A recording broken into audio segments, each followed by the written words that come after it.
Finally, welcome to the conclusion of East, the Ark of Nepishtim. Just making sure everything's in place. Healing item ready. And we can't properly rescue Isha without wearing Isha's bracelet. You know, thematics, that sort of thing. I care about that. Don't judge me.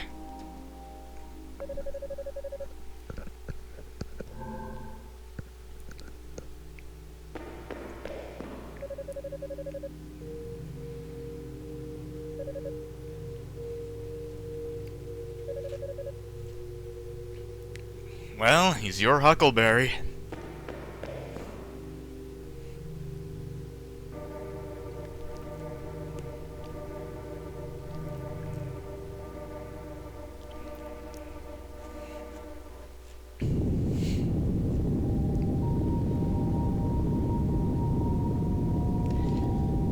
Oh boy. God damn it, guys!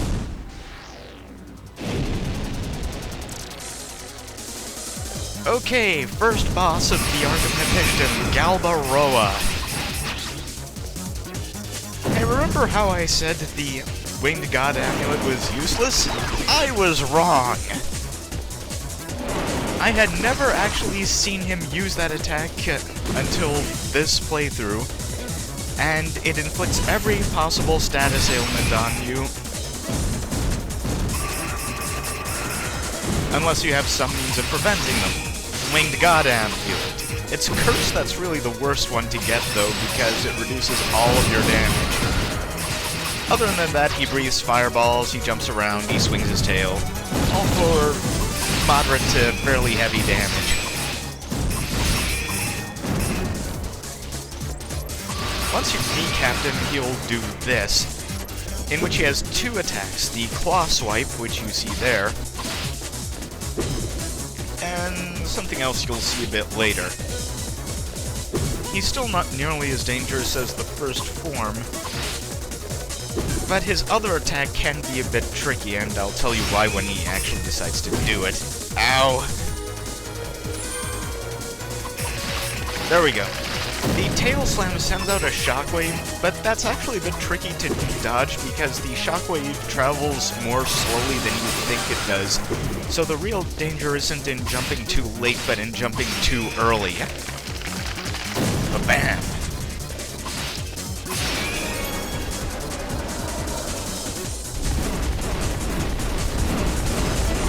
Still though, he's not that tough. So long as you remember to actually wear a status preventer. However, I never actually saw him use that status attack until this very playthrough, and I have been playing this game for years.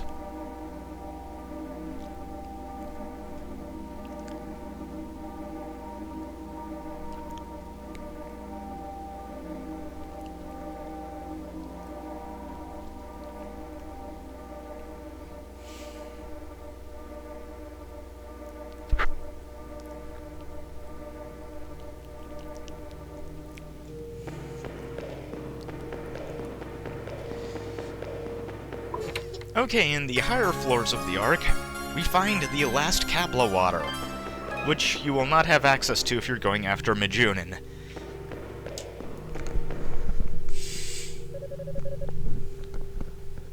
Oh, geez, guys.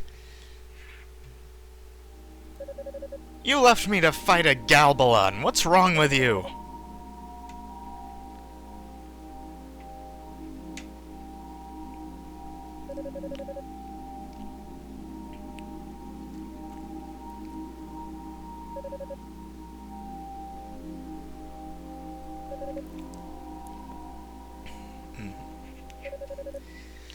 Well, them's the breaks, guys. Looks like I'm going to have to take over your story. Now, I actually lied. I did max out a sword because I need it for Ernst. I maxed out Brillante because that's the sword most useful against Ernst. Stupid fairies.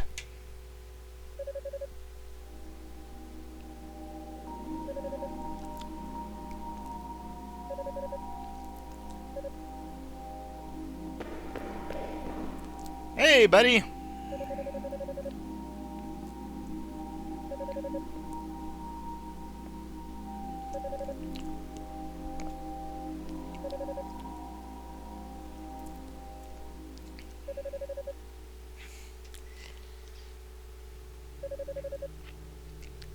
Wait a minute, so you know absolutely everything about what Adol has done in his journeys, and your response to that is, I can take him?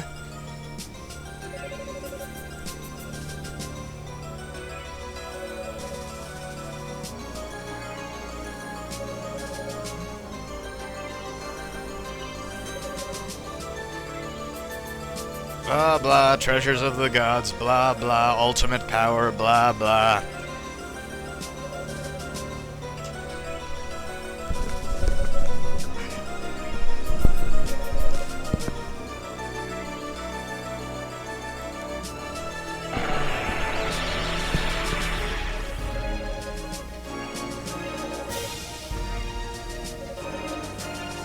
Oh my.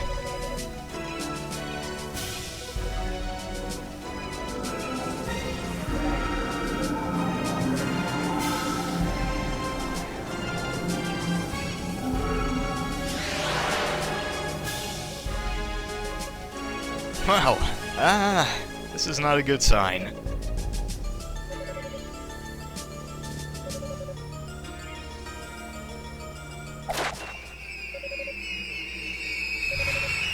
Been there, done that, but Ernst is actually a fairly tough boss, even with a maxed sword.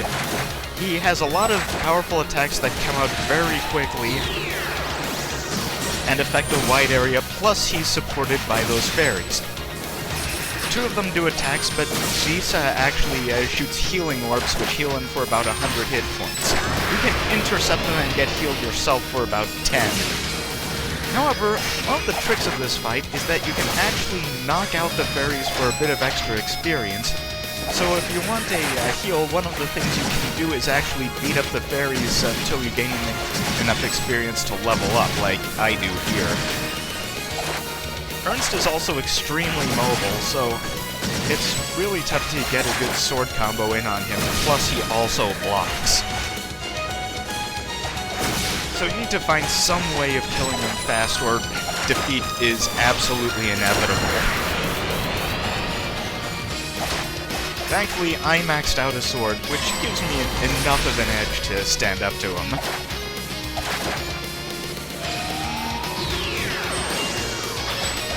Also, the three fairies can summon that triangle hex to paralyze you. Yep.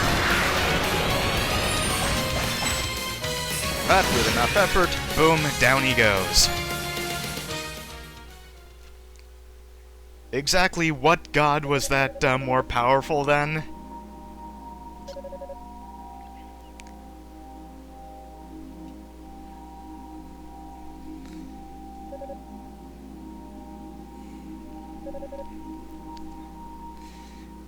And making those fairies sad is the highlight of my day. Now we ignore that loser.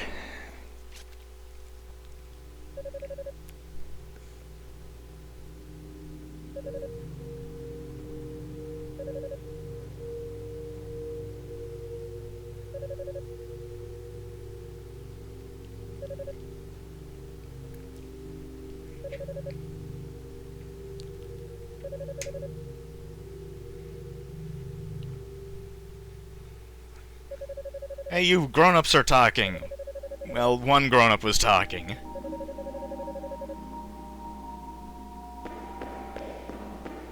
Hey guys, you shrugged that off pretty quick.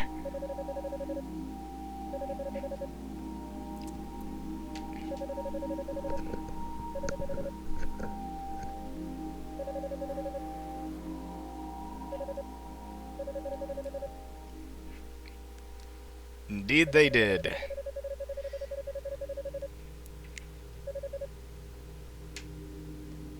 I have the power!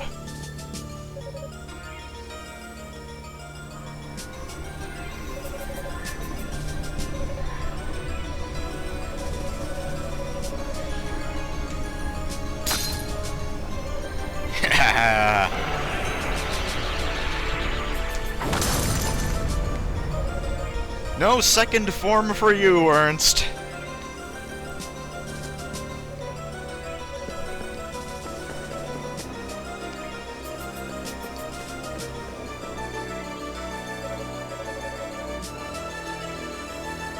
Lux ain't got nothing to do with it.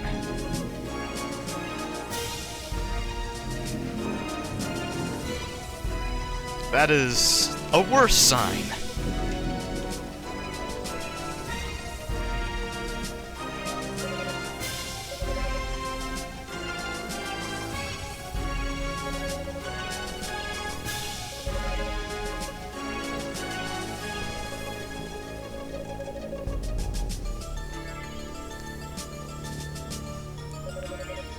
Nepishtim was a weather dominator?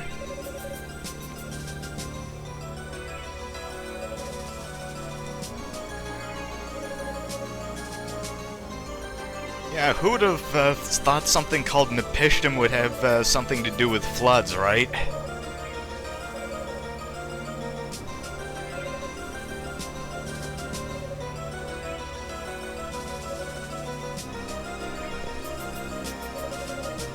Oh god, Ernst wanted to be the star of a wing fic.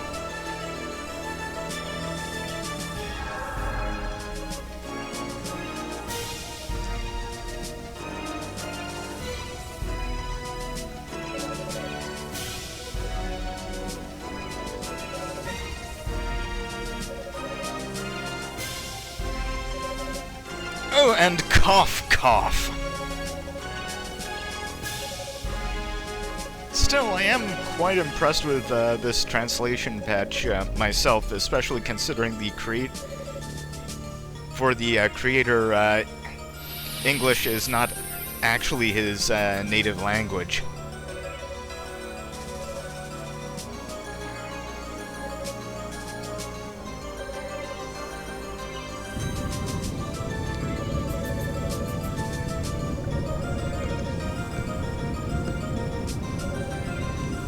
Yo!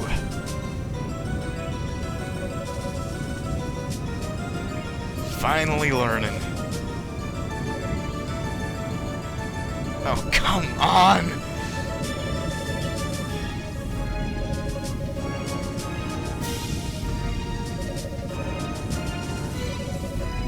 That's a terrible idea.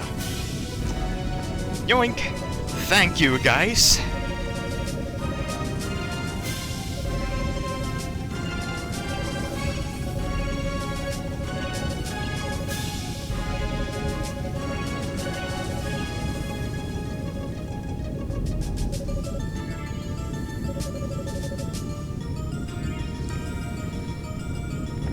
Okay, because I didn't want there to be any screw-ups this time around, I decided to actually equip the Dawnstone. Normally I don't have too much trouble with Nepishtim, but there have been times.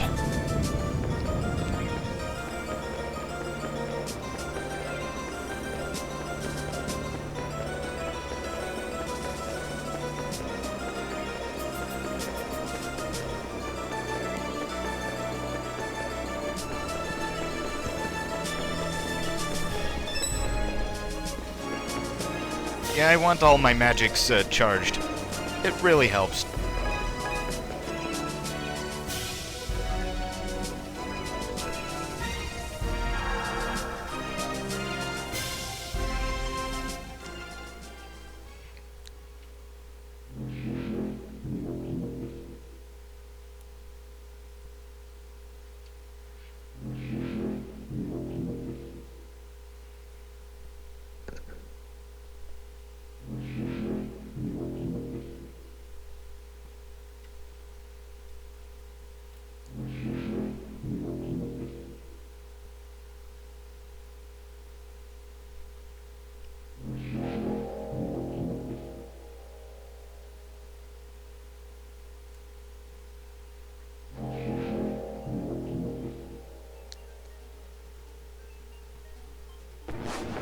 Well, that's unambiguous.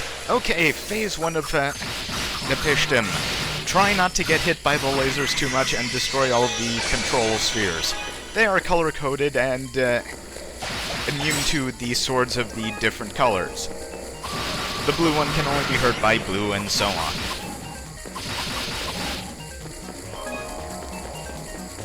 It's somewhat difficult to completely avoid damage by the lasers, but you'll want your hit points for the next phase.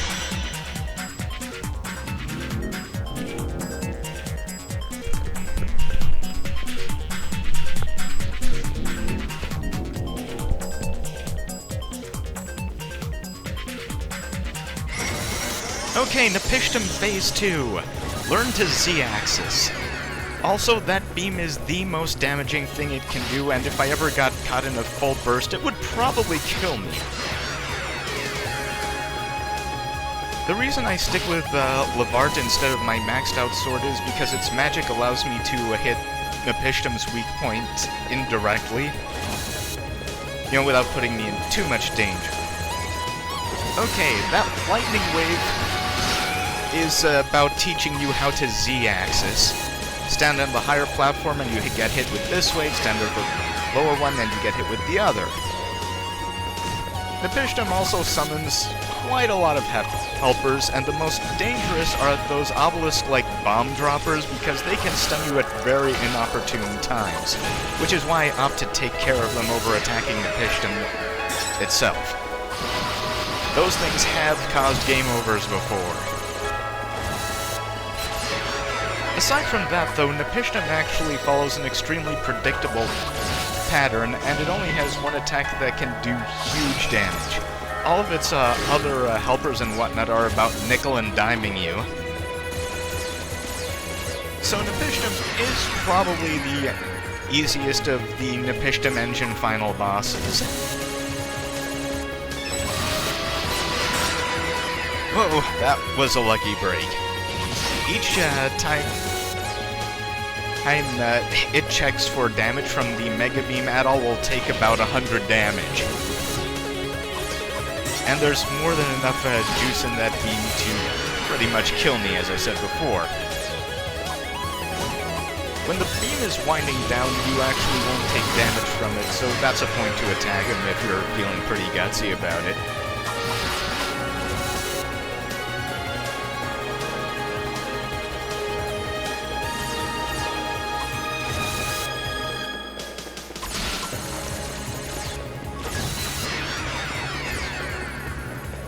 There's not much left to go on Nepishtim.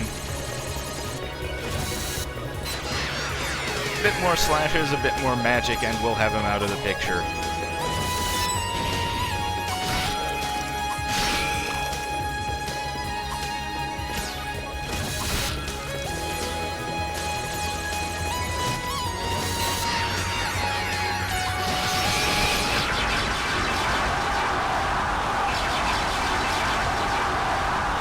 I love how Nepishtim's boss death noise is basically a souped-up version of the East 1 and 2 boss death sound.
Oh, you bet he is.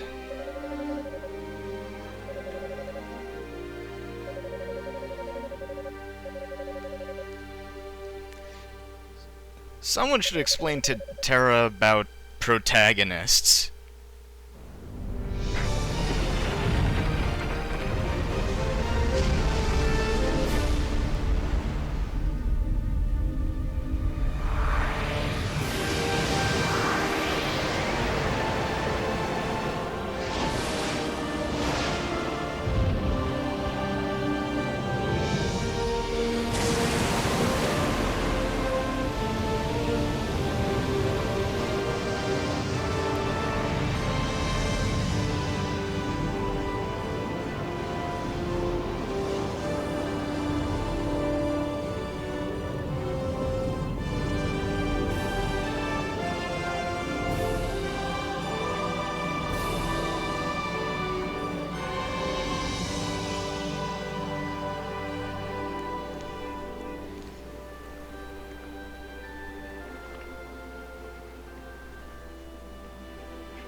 And so Adol ends his story where he began it, flat on a beach.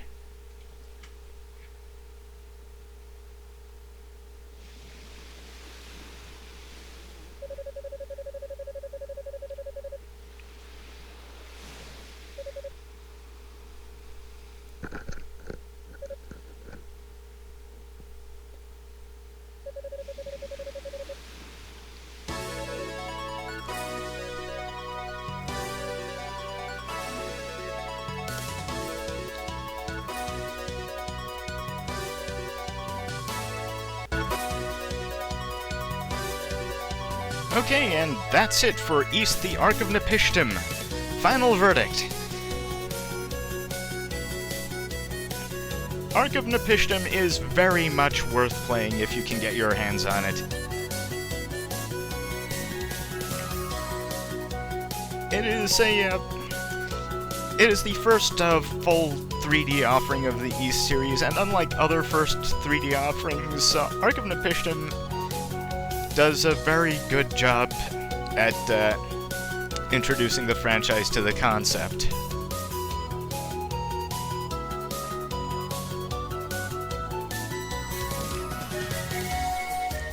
Though there are some locations that I would tweak, all of them being named Limewater Cave, it's still a worthy part of the series.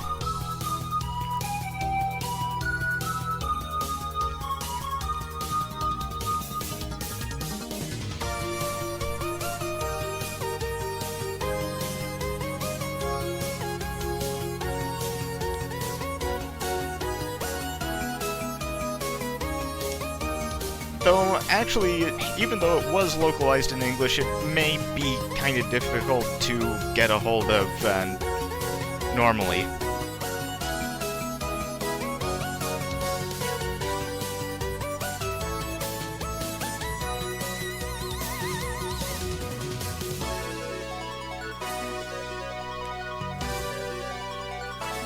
Oh yeah. In the PlayStation 2 version, everybody was voice acted. All of the NPCs, from the smallest to the biggest. Only Adol was not voice acted, though that's understandable.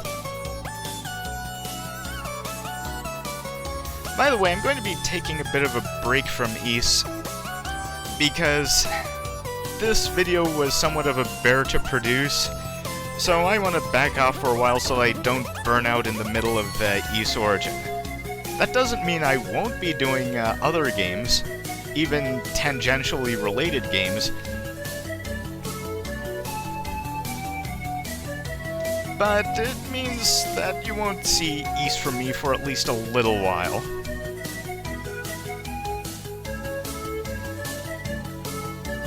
Well, now Adol has to go. Arisia needs him.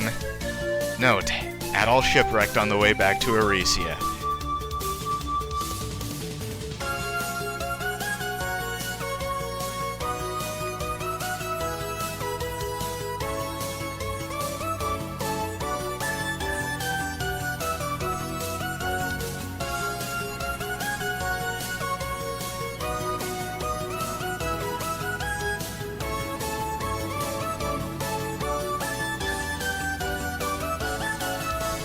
Poor Isha, her first crush was Adol. How cruel is fate. And it's maybe hard to notice, but Adol is wearing Isha's bracelet on the hand he waves back with. 'Cause he's that kind of dude.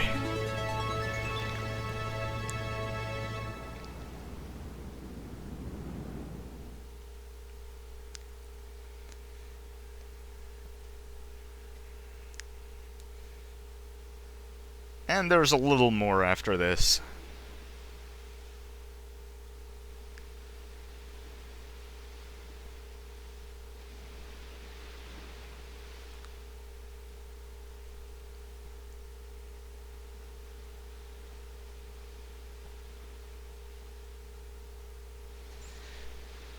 Okay, I'll be putting off Ys Origin as I previously stated, but it comes time when any player chooses to do the bad game.